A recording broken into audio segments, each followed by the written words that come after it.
Hello traders, welcome back to our channel.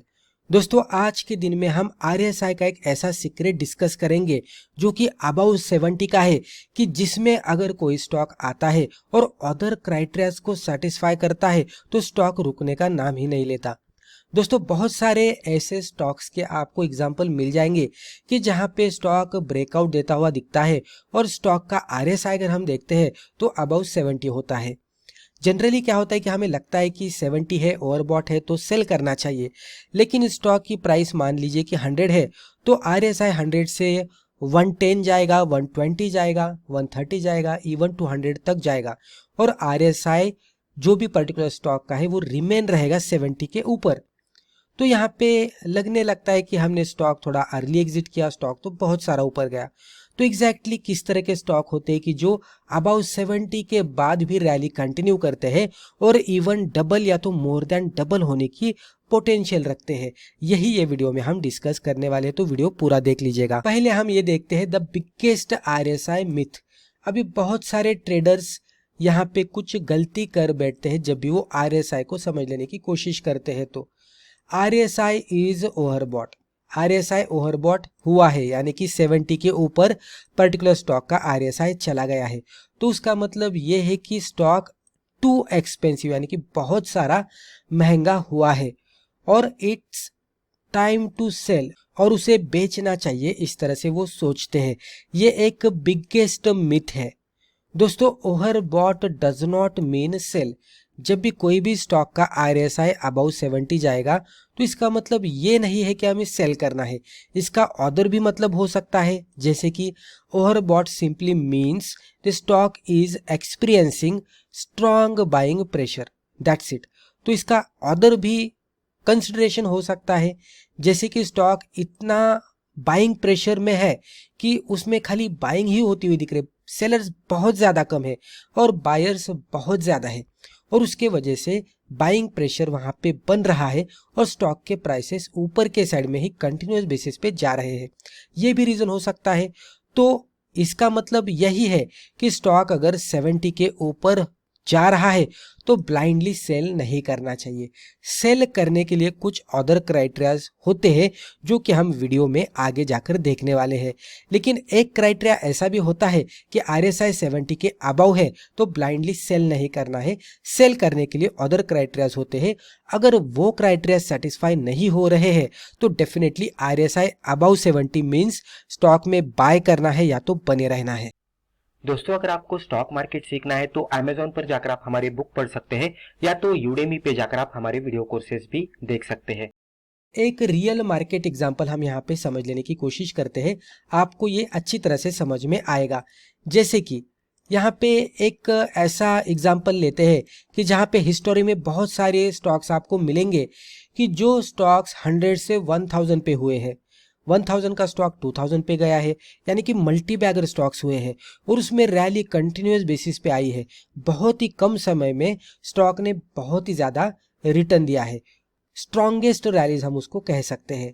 अगर वो rally, अगर आपको उस तरह का कोई स्टॉक का चार्ट मिलता है तो वो चार्ट ओपन कीजिएगा, उस पर आरएसआई इंसर्ट कीजिएगा और आप आरएसआई को समझ लेने की कोशिश कीजिएगा।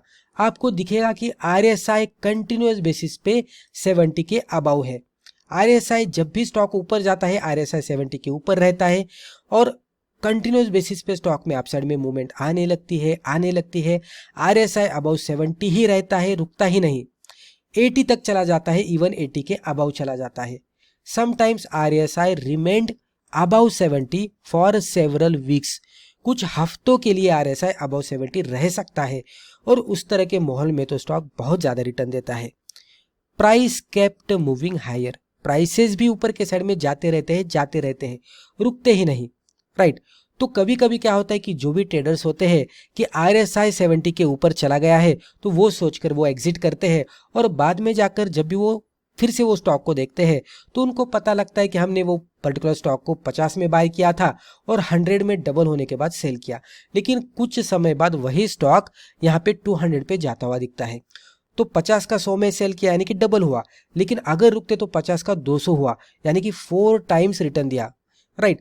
तो ये हम मिस करते हैं क्यों मिस किया? RSI 70 के अबव गया, सेल सिग्नल कंसिडर किया और सेल किया, लेकिन ऐसा नहीं होता। किस तरह के स्टॉक में ये वर्कआउट होता है, एग्जाम्पल किस तरह के होते हैं, वो भी हम आगे जाकर देखेंगे। ये बात सब ट्रेडर्स को पता होनी चाहिए। सबसे important, the real secret is, जो कि बहुत सारे ट्रेडर्स इग्नोर करते हैं, स्ट्रॉन्ग स्टॉक्स स्टे ओवरबॉट। जो भी स्ट्रॉन्ग स्टॉक होते हैं ना, वो कंटिन्यूस बेसिस पे ओवरबॉट रहते हैं। ये सेंटेंस और नीचे वाली सेंटेंस दोनों में फर्क क्या है, डिफरेंस क्या है, वो देखते हैं। Weak stocks become overbought. Weak stock क्या होते हैं? बिकम ओवरबॉट, यानी कि कुछ समय के लिए जब भी क्रीमी न्यूज आती है, कुछ तो पॉजिटिव न्यूज आती है, तो सडनली बाइंग आना शुरू होती है। स्टॉक वीक होने दो, कैसा भी होने दो, कुछ तो पॉजिटिव न्यूज है, स्टॉक में अचानक से बाइंग आना शुरू होती है, स्टॉक बिकम्स ओवरबॉट। अभी ओवरबॉट में गया है तो ये स्ट्रॉन्ग स्टॉक है क्या? नहीं, वो वीक स्टॉक भी हो सकता है। खाली कुछ पॉजिटिव न्यूज के वजह से कुछ समय के लिए वो ओवरबॉट में गया है। जैसे ही वो न्यूज का इम्पैक्ट खत्म होगा, वो फिर से स्टॉक नीचे जाने लगेगा। लेकिन जो स्ट्रॉन्ग स्टॉक होते हैं, यानी कि फंडामेंटली स्ट्रॉन्ग रहेंगे, टेक्निकली स्ट्रॉन्ग रहेंगे, अलग अलग तरीके से देखते तो स्टॉक में हमें पॉजिटिविटी ही दिखेगी। तो ये स्टे ओवरबॉट, यानी कि वो ओवरबॉट रीजन में रहते हैं। वो कुछ स्पेसिफिक पीरियड के लिए नहीं होते ओवरबॉट रीजन में, वो कंटिन्यूस बेसिस पे ओवरबॉट में ही रहते हैं। तो ये बेसिक डिफरेंस है और ह्यूज डिफरेंस है, जिसको हमें समझना पड़ेगा। The powerful RSI strategy. अभी हम यहाँ पे बाइंग कंडीशन देख रहे हैं, सेल कब करना है थोड़ी देर बाद आपको पता लग जाएगा। RSI के ये सेटअप के हिसाब से बाय कंडीशंस क्या होनी चाहिए? तो पहले तो RSI अबव 70 दिखना चाहिए। RSI अबव 70 है, यानी कि स्टॉक के प्राइसेस में अच्छी खासी बढ़ोतरी हो रही है। उसी के साथ प्राइसेस अगर आप चार्ट पे देखते तो अबव 50 EMA हमें दिखने चाहिए, यानी कि अच्छा खासा शॉर्ट टर्म में अप ट्रेंड चल रहा है। वॉल्यूम इंक्रीजिंग, वॉल्यूम को भी हमें देखना है, वॉल्यूम को इग्नोर करके नहीं चलेगा। वॉल्यूम के साथ प्राइसेस ऊपर जाएंगे तो स्ट्रॉन्ग कंसिडर किया जाता है। ब्रेकआउट अबाउ रेजिस्टेंस, जो भी स्ट्रॉन्ग इंपॉर्टेंट रेजिस्टेंस लेवल से उसको ब्रेकआउट मिल रहा है, वॉल्यूम के साथ मिल रहा है, और RSI अबाउ 70 सस्टेन है। जब ये सब कुछ कंडीशंस जो भी हमने बताए वो अगर सेटिस्फाई होते हैं, तो यहाँ पे हम इस तरह से कंसिडर कर सकते हैं कि इंस्टीट्यूशनल एक्यूमुलेशन यहाँ पे हो रहे हैं, यानी कि बल्क क्वांटिटीज में यहाँ पे बाइंग हो रही है। तो ये सब कुछ जब भी दिखता है, एक अच्छा खासा पैटर्न ब्रेकआउट मिलता है, तो हम सोच सकते हैं कि वो स्टॉक में कुछ तो आगे जाकर होने वाला है, तो हम इस तरह के स्टॉक में एंट्री कर सकते हैं। अभी एग्जिट कब करना है थोड़ी देर बाद मैं डेफिनेटली आपको बताने वाला हूं, लेकिन उससे पहले हमें थोड़ा सा समझना है एग्जाम्पल के जरिए। यहाँ पे एक चार्ट मैंने आपके सामने ओपन किया है, जहाँ पे ये डेली कैंडलस्टिक चार्ट है, नीचे वॉल्यूम लिया है और RSI लिया है। अभी RSI के हम कुछ लेवल्स यहाँ पे आपको पहले बता देते हैं। ये 70 की लेवल है, ये मिडल वाली 50 की है, और ये सबसे नीचे वाली 30 की है। अभी इसको थोड़ा सा समझ लेने की कोशिश करते कि ये किस तरह से यहाँ पे वर्कआउट हुआ है। तो यहाँ पे पहले हम क्या करते हैं, ये रेजिस्टेंस लाइंस चार्ट पे जो भी बने हैं उसको मार्कआउट करके रखते हैं।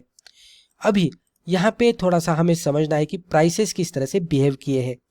पहले अगर आप देखेंगे तो RSI यहाँ पे 70 के नीचे था, राइट, ये लेवल पे ब्रेकआउट बना, राइट, रेजिस्टेंस को, स्ट्रॉन्ग रेजिस्टेंस को ब्रेकआउट बना। उसके बाद वॉल्यूम एक्यूमुलेशन अच्छा खासा हुआ, RSI अबव 70 क्रॉस हुआ। उसके बाद देखेंगे तो वन वे डायरेक्शन में स्टॉक में अपर साइड में मूवमेंट आती हुई दिखी। ये मूवमेंट कहाँ तक आई? प्राइस रेंज देखेंगे तो मान लीजिए कैंडल के ऊपर भी अगर हम बाय करते तो लगभग 102 103 के आसपास ट्रेड करने वाला स्टॉक वन वे डायरेक्शन में लगभग यहाँ पे 135 के आसपास चला गया। वन वे डायरेक्शन में कुछ दिन की बात है, राइट, बहुत ही इमीडिएटली वो चला गया। उसके बाद अगर आप देखेंगे तो कंटिन्यूस बेसिस पे RSI stay overbought in above 70 region, right, RSI के 70 के ऊपर ये कंटिन्यूस बेसिस पे था और ओवरबॉट ही था। उसके बाद कुछ समय के लिए इसमें फॉल आ गया। पैटर्न के हिसाब से भी आप देख सकते हैं, यहाँ पे भी एक राउंडिंग बॉटम पैटर्न बना, यहाँ पे भी एक राउंडिंग बॉटम पैटर्न बना। उसके बाद थोड़ा सा फॉल आने के बाद यहाँ पे RSI भी नीचे गया, लेकिन 50 के नीचे नहीं गया, 50 के ऊपर ये सस्टेन हुआ और फिर से इसमें RSI में बढ़ोतरी होने लगी, प्राइसेस भी ऊपर गए। फिर ये लेवल पे चार्ट पे ब्रेकआउट मिला, फिर RSI अबव 70 फिर से चला गया, वॉल्यूम एक्यूमुलेशन हुआ, वॉल्यूम इंक्रीज होता हुआ दिखा, और फिर से अगर आप ये लेवल से देखेंगे तो लगभग 138 के आसपास जो स्टॉक हमें दिख रहा था वो कुछ ही दिनों में, ये डेली चार्ट है आप देख सकते हैं, एक भी रेड कैंडल यहाँ पे हमें नहीं दिख रही है।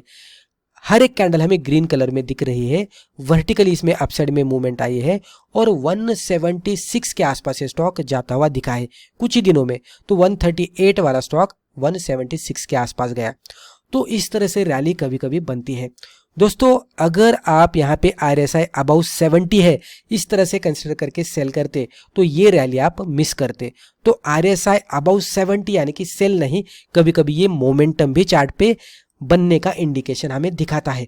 अभी सेल कब करना है वो भी हम देखते हैं। तो ये सबसे इंपॉर्टेंट है। मान लीजिए कि हमने कोई स्टॉक में RSI अबाउ 70 देखकर, ब्रेकआउट देखकर, वॉल्यूम देखकर, हर एक क्राइटेरिया को देखकर हमने पोजीशन बना ली, लेकिन होल्ड कब तक करना है, कब सेल करना है, ये भी इंपॉर्टेंट है।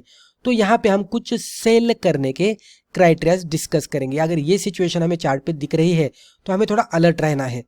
तो RSI above 70 becomes dangerous when, अभी RSI 70 के ऊपर है तो बाय करना है, इस तरह से हमने बताया है। मान लीजिए कि ये कंटिन्यूस बेसिस पे 70 के ऊपर है, प्राइसेस ऊपर जा रहे हैं, लेकिन ये डेंजरस कब हो सकता है, क्या चार्ट पे सिचुएशन बननी चाहिए कि हमें अलर्ट होना है और सेल करने का सोचना है। तो उसमें सबसे पहले बियरिश डाइवर्जेंस अपीयर्स, यानी कि RSI का जो बियरिश डाइवर्जेंस होता है वो अगर चार्ट पे बनता हुआ दिखता है तो सेल का इंडिकेशन हमें मिल रहा है। वॉल्यूम स्टार्ट्स फॉलिंग, ये भी इंडिकेशन दिखता है तो भी ये सेल के इंडिकेशन हमें दे रहा है। प्राइस ब्रेक्स की सपोर्ट लेवल्स, अगर कोई इंपॉर्टेंट सपोर्ट ब्रेकडाउन होता हुआ दिख रहा है और स्पेसिफिकली क्लोजिंग बेसिस पे ब्रेकडाउन होता हुआ दिख रहा है तो ये भी सेल के इंडिकेशन है।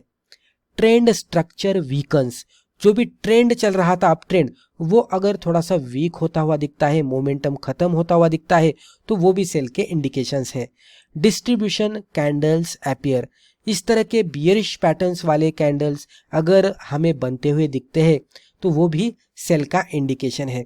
तो RSI खाली 70 के ऊपर है तो उसका कंसिडरेशन करते हुए हमें उसमें होल्ड ही करना है, इस तरह से भी नहीं होता।